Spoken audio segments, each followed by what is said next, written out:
Hello, this is Tony Blazer back with another 5 questions. This one's going to cover round 4 of the Supercross series, Glendale.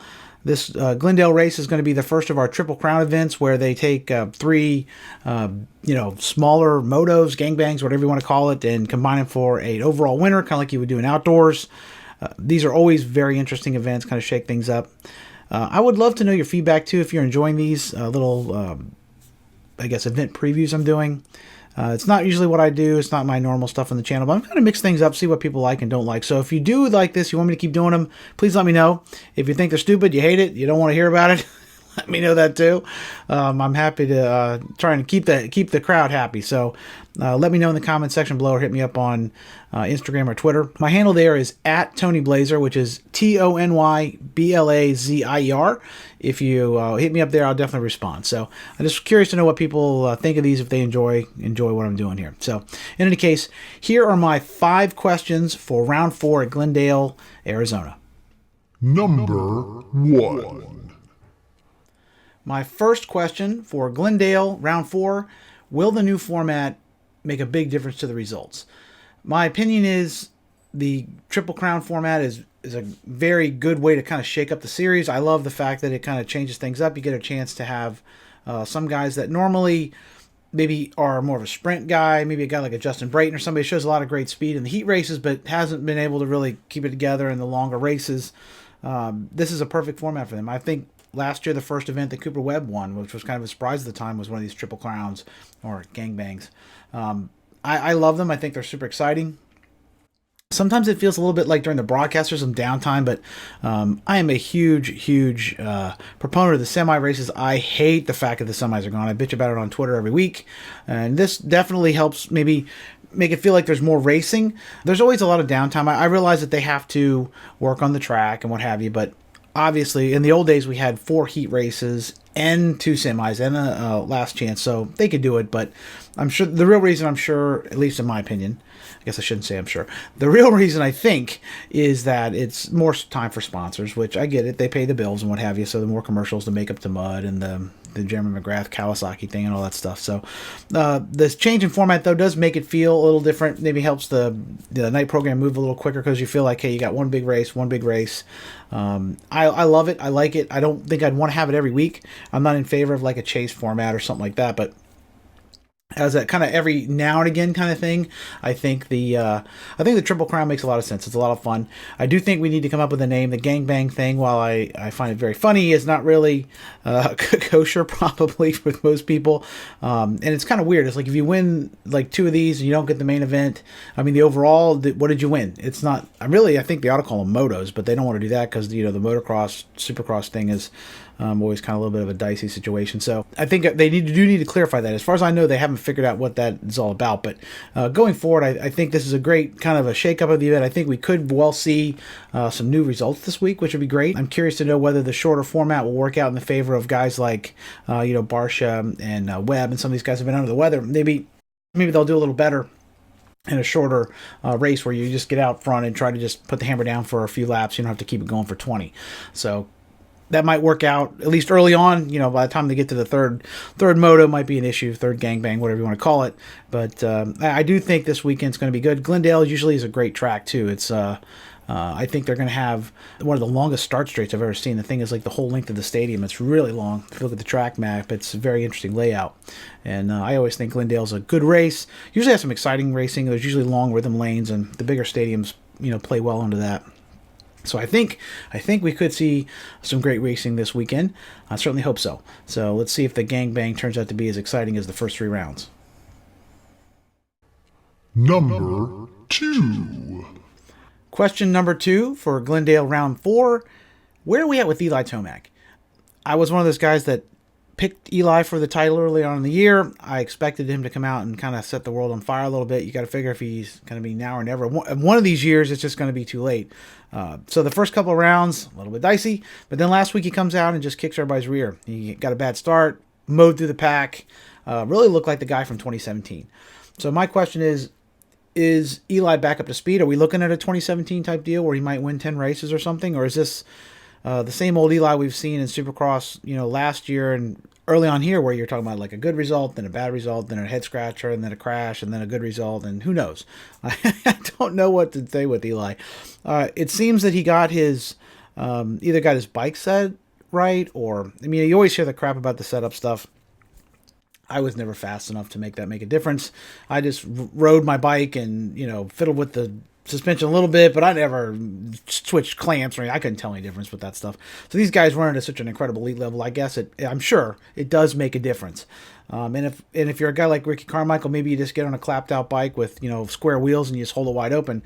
If you're a guy like Wyndham, a guy like Tomac, maybe it all has to just be just right for him to go fast and feel comfortable. And if he has it a little bit off, it just doesn't work out. So whether that was a case where, A2 was a very gnarly track, those whoops were huge. You had really tricky rhythm sections. There was a lot of stuff to separate guys there. Loved that track. Great track. And maybe that played into Bob Gnarly's, hand. He's the kind of guy that is typically good in whoops. He's, definitely kind of a really strong dude. Maybe that just worked out in his favor. I don't know. Maybe he got the setup right. Like I said, Eli's an enigma. I don't know what the hell to think. So my second question is this the new Eli? Are we looking at a guy who's going to reel off 2 or 3 in a row here? Or are we going to get another, fifth and go, what happened? Pardon my French, almost cursed there. What's going on with Eli? So that's my question number 2. What is going on with Eli, and is this the guy we're going to see going forward? The guy we saw at A2. Number 3. My third question going into round 4: will Barcia bounce back? I can't say I was totally shocked by Barcia's result last week. I kind of expected more. I mean, he showed me that when he was sick at round 2, he was capable of still running up front, got a second.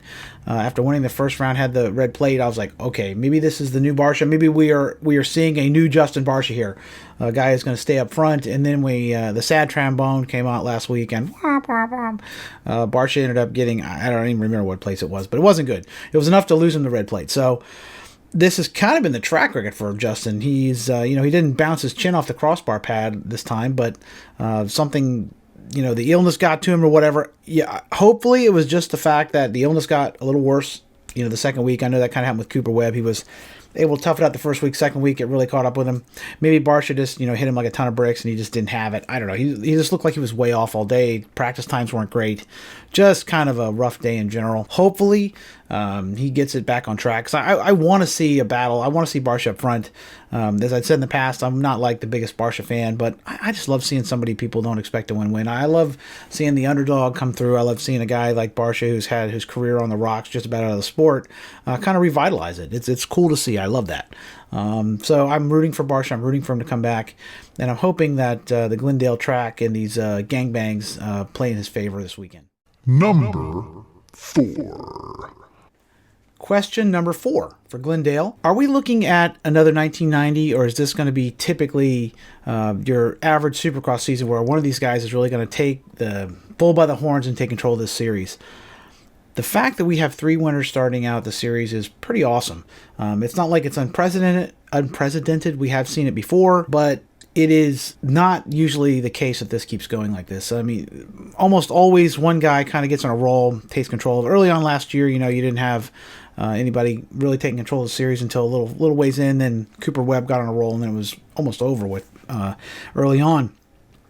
I'm just curious if we're going to see that. Are we going to see like an Adam Santarillo come out and win this event, or bounce back, or could Barcia come back? Could Cooper Webb win this weekend? The fact that it's been so unpredictable so far is great, and I hope we have a 1990. If you're not familiar with 1990, go back and watch it. I think I have it posted on my YouTube channel, the other channel, the Motocross Race Vault.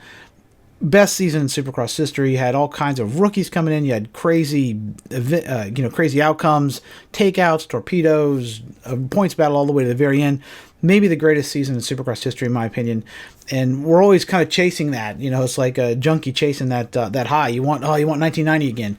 And every year it kind of goes a different way, and somebody takes control of things. So I have high hopes that this could be the year. If AC comes out and wins round 4, it's on.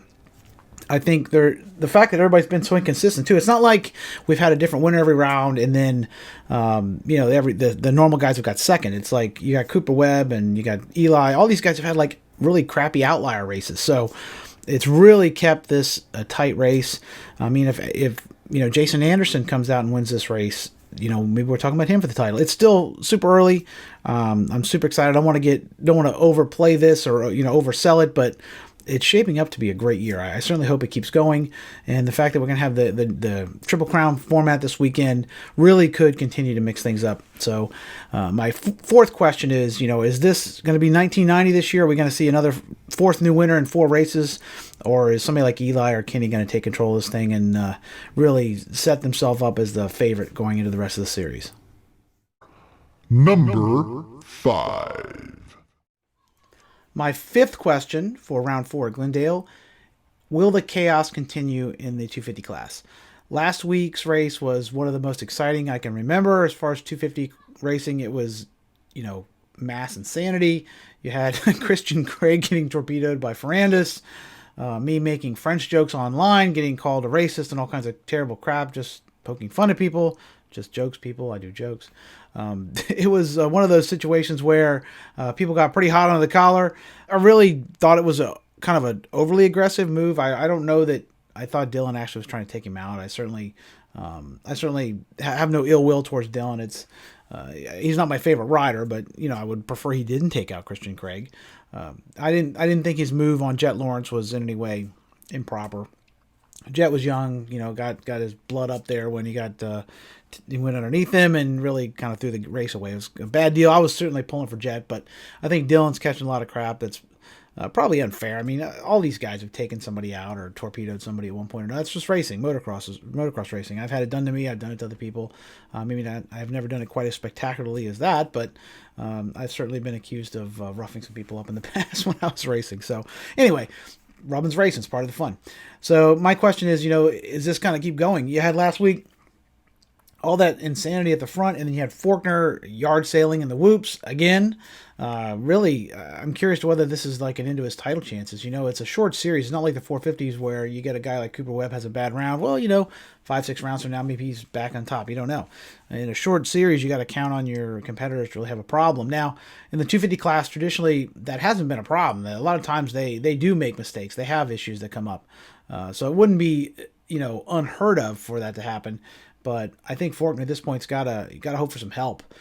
Justin Cooper, he rode terrible last week. He looked bad in practice, was off the pace, and he still ended up second with all the chaos up front. So he's still got the red plate, looking good for the title.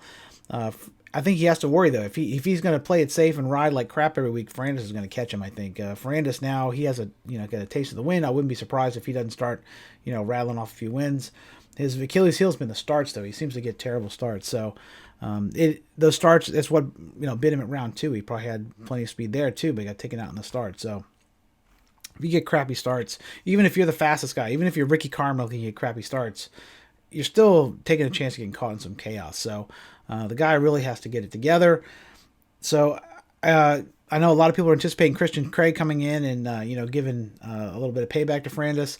I don't know if you see what he's put online. It seems like he wants to get past the whole thing and put it past him. I don't know that there's any kind of payback. Plus, I mean, what are you going to do? You torpedo the guy yourself, and then you get a fine, you get banned or whatever the hell else. I mean, considering all the problems Christian had with the whole drug thing and all this other nonsense last 2 years, I think he probably just wants to keep his head down and get in a few rounds, get in a few races, get some good finishes. You got to feel bad for the guy. He probably would have had at least 2/3 this year, and then things keep going wrong for him. So he's got a little bit of that anvil going on, a Wile E. Coyote thing going on. So I hope that Christian turns things around. I hope he has a good week here this weekend. I wouldn't be surprised to see Faulkner come out and win this, but he's still a ways behind. So the 250 class has been actually both classes have been awesome. I have no complaints. It's been such an exciting round so far. So I hope we see that this weekend. I hope it continues.